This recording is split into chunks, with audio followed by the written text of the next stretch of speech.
नमस्ते दोस्तों, स्वागत है आप सभी का एक नए व्लॉग में। स्वागत है आप सभी का बनारस के व्लॉग में। और फाइनली मैं बनारस हो आई, महाकाल की भूमि घूम ही आई मैं।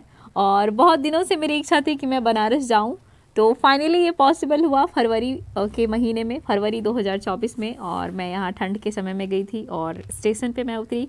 बहुत सारी यादें हैं, एक दिन के लिए बस मैं आई थी यहाँ बनारस, लेकिन फिर भी बहुत सारी एनर्जी, बहुत सारी पॉजिटिव एनर्जी लेकर मैं यहाँ से गई हूँ।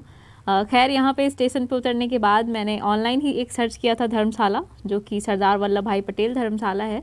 तो वहीं मैं स्टे तो नहीं बोलूँगी, अपना लगेज वगैरह रखा था मैंने और मुझे रेडी होना था, तो उसके लिए एक रूम चाहिए था। तो बहुत ही चीप है, मतलब आप इसको अफोर्ड कर सकते हैं एज ए स्टूडेंट, या फिर आप अपनी फैमिली मेम्बर को भी यहाँ पे ठहरा सकते हैं। मुझे तो ये बेस्ट लगा। तो यहाँ मैं अब तैयार हो गई हूँ और जैसा कि आपको मेरे फेशियल एक्सप्रेशन से पता चल रहा होगा, मैं बहुत ही एक्साइटेड थी बनारस के लिए। तो इसीलिए मैंने एक स्पेशल इंडियन अटायर यानी कि साड़ी को चुना है कि मैं साड़ी में ही घूमूंगी बनारस।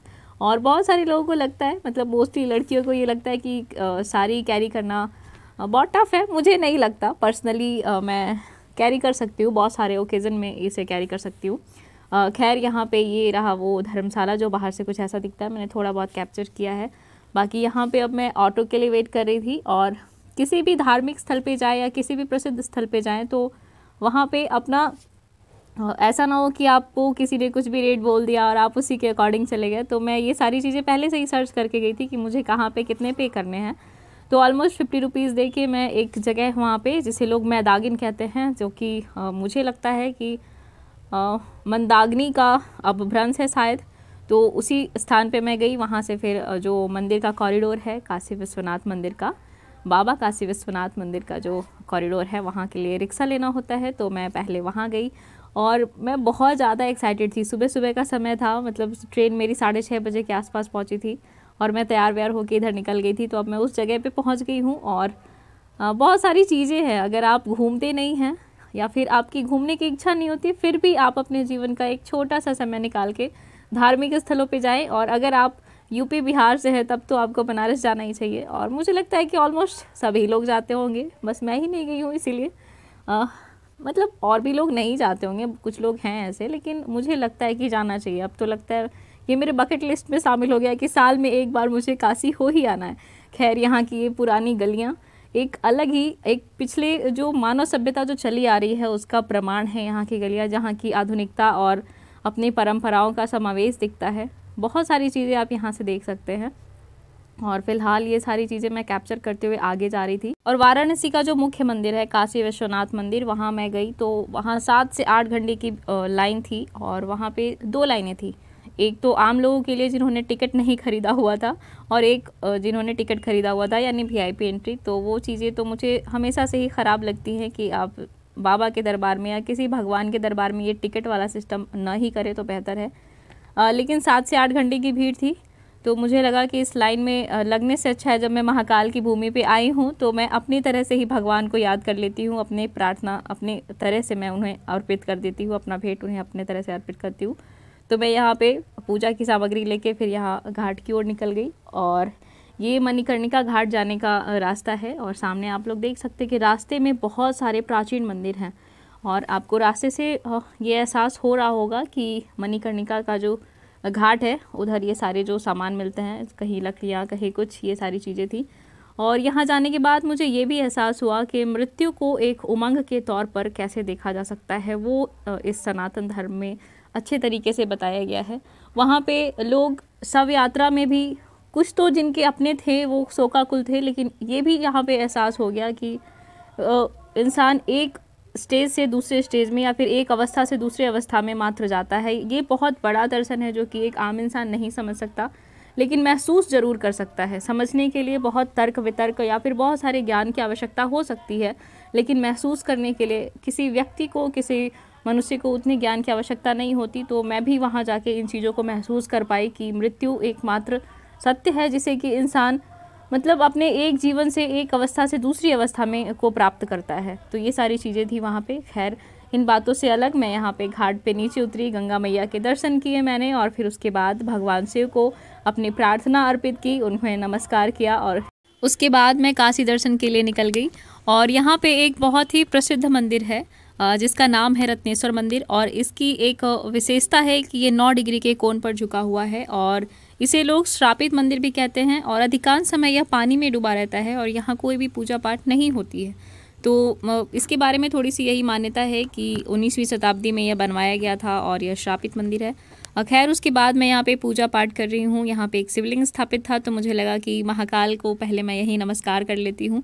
तो उन्हें मैंने पहले अपनी प्रार्थना अर्पित की। प्रार्थना तो मैंने नहीं किया, मैं इतनी भक्ति भाव में लीन हो गई थी कि मुझे ये पता ही नहीं था कि मैं क्या मांगूँ। बस मुझे लगा कि मैं आपके दर्शन के लिए मात्र आई हूँ। बनारस की ऊर्जा ही कुछ इस प्रकार की है कि आपको संसार की बाकी सारी चीज़ें एक मोह माया की तरह प्रतीत होती है और उस समय आप सब कुछ भूल जाते हैं कि आप अपने ईश्वर से, अपने इष्ट देव से कुछ मांगने भी आए थे यहाँ पे। और वैसे तो जो भक्ति भाव होता है, जो आपको उस समय जो अनुभूति होती है वो एक अलग प्रकार की होती है। आपको सारी चीज़ें तुच्छ नज़र आने लग जाती है कि मैं ये बहुत छोटी सी चीज़ मांगने आई हूँ।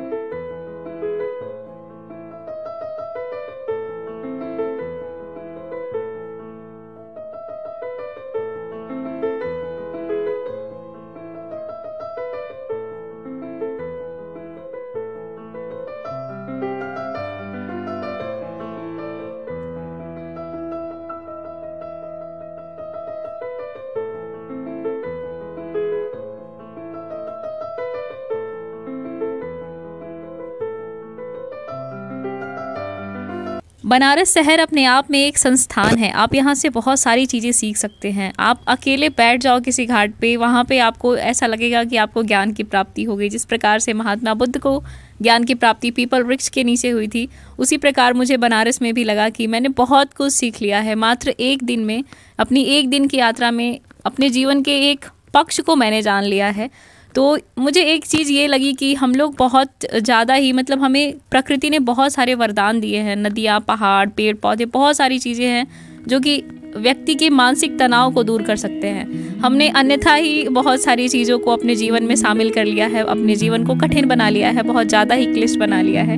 ज़िंदगी उतनी कठिन है नहीं, उतनी मुश्किल है नहीं ज़िंदगी में जितना हम लोगों ने यहाँ मतलब इन सारी चीज़ों में बटोर लिया है कठिनाइयों को। तो आप थोड़ा सा अपने जीवन को सरल कीजिए, हर चीज़ आपको आसान लगने लग जाएगी।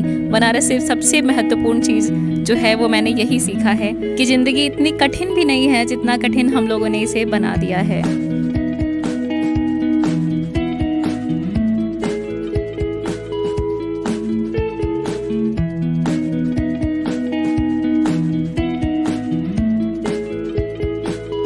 खैर यहाँ पे मैं अब नौकायन कर रही हूँ और नौकायन या फिर नौका विहार मैं कह दूँ, मुझे इतना ज़्यादा पसंद आया कि मैंने तो एक दिन में ही 2 बार यात्रा कर ली। और कहीं ऑटो से जाने की अपेक्षा मैं प्रेफर कर रही थी कि मैं कम पैसों में नौका से ही कहीं चली जाऊँ, नाव से ही कहीं चली जाऊँ।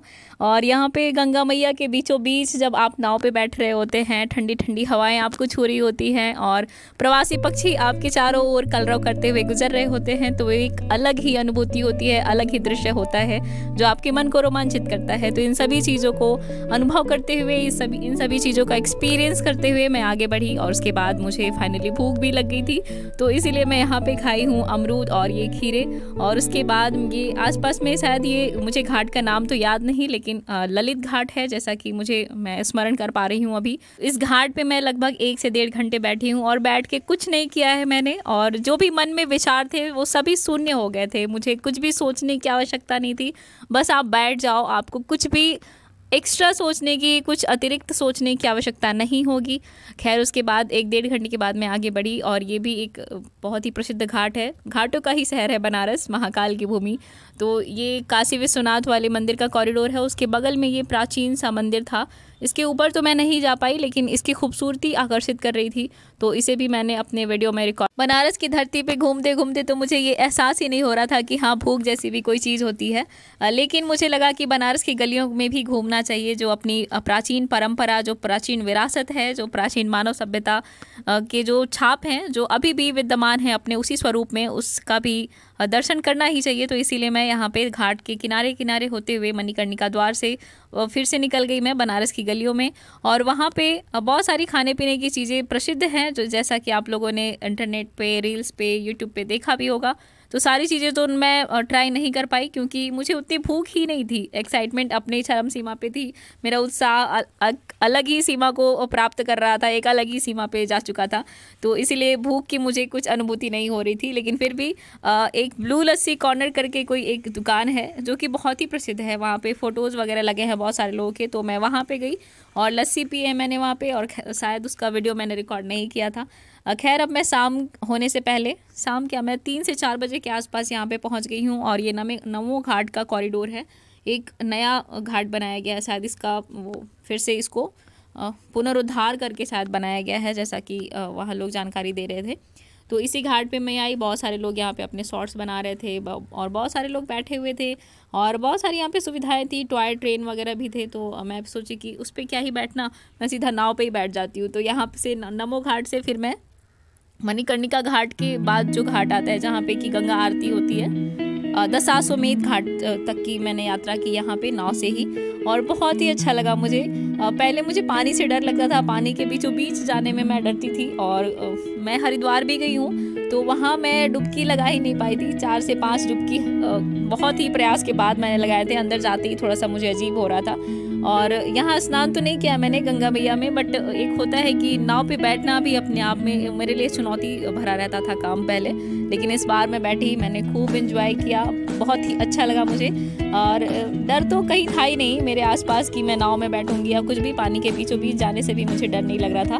खैर यहाँ पे मैं अब दशाश्वमेध घाट की ओर जा रही हूँ और रास्ते में ये यहाँ पे नाव बन रही थी, जो कि बहुत ही अच्छा लगा मुझे देख के। तो मुझे लगा कि आप सभी के साथ भी शेयर करना चाहिए, तो इसीलिए मैंने ये वीडियो रिकॉर्ड कर लिया उसका। और बहुत बड़ी नाव थी, मतलब लोग कुछ तो लकड़ियों को सेक रहे थे पहले, इसकी एक अपनी अलग प्रक्रिया होती होगी। तो यही सारी चीज़ें थी थोड़ी थोड़ी, तो मुझे लगा मैं आप सभी के साथ थोड़ा सा शेयर कर दूं। और यहाँ पे मैं एक दशाश्वमेध घाट पे आई और यहाँ पे छोटा सा इंसिडेंट हुआ कि मेरा फ़ोन मतलब चार्ज ही नहीं था, मैंने अपना चार्जर लाई नहीं थी साथ में, तो वो ऑफ होने के कगार पे था। मैंने 1-2 लोगों से पूछा कि मुझे चार्ज करना है, तो मतलब वहाँ पे सिस्टम अवेलेबल नहीं था कि आप चार्ज कर सकते हो या कुछ भी। तो एक आंटी ने मुझे देखा और वो बोली कि बेटा आप हमारे दुकान पे चल लो, आप वहाँ पे फ़ोन वोन चार्ज कर लेना। तो एक छोटा सा इंसिडेंट मतलब मेरे दिल को छू गया कि आपको कोई परेशान देख के अगर आप लोगों की मदद कर रहे हैं तो कभी तो ये यूनिवर्स इस प्रकार का है कि आप तक भी मदद पहुँच ही जाएगी। तो हमेशा अच्छा करने की सोचे, और जब आप परेशानी में होंगे तो कोई ना कोई आपकी मदद को आ ही जाएगा। और खैर फ़ोन चार्ज नहीं होना अपने आप में अभी एक थोड़ी सी चुनौती वाला सिचुएशन हो जाता है, आप बगैर फ़ोन के कोई काम नहीं कर सकते हैं, ऐसा अभी हो गया है वातावरण संसार में।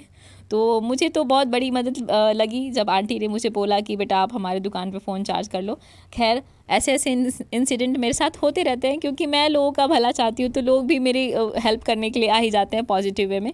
बनारस की यात्रा में रोमांचक पल तब आया जब शाम के समय मैंने गंगा आरती को देखा। गंगा आरती देखने के दौरान ऐसी मुझे अनुभूति हुई कि मैंने 8वें अजूबे को देख लिया है। धरती पे जो 8वां अजूबा है मेरे लिए वो ये गंगा आरती का दृश्य ही था। इस समय मैंने ऐसा कुछ अनुभव किया जैसे महादेव और गंगा मैया स्वयं हमारे साथ इस गंगा आरती को प्रत्यक्ष रूप से देख रही थी। वहाँ पुजारी जी का 5 मिनट तक बिना रुके हुए शंख बजाना अपने आप में एक ऊर्जा का संचार कर रहा था। बनारस की यादों को ताज़ा करते हुए अब मैं आप सभी से विदा लेती हूँ और उम्मीद है आपको ये व्लॉग पसंद आया होगा। मिलती हूँ अगले व्लॉग में, तब तक के लिए ख्याल रखें, स्वस्थ रहें और आनंदित रहें। धन्यवाद।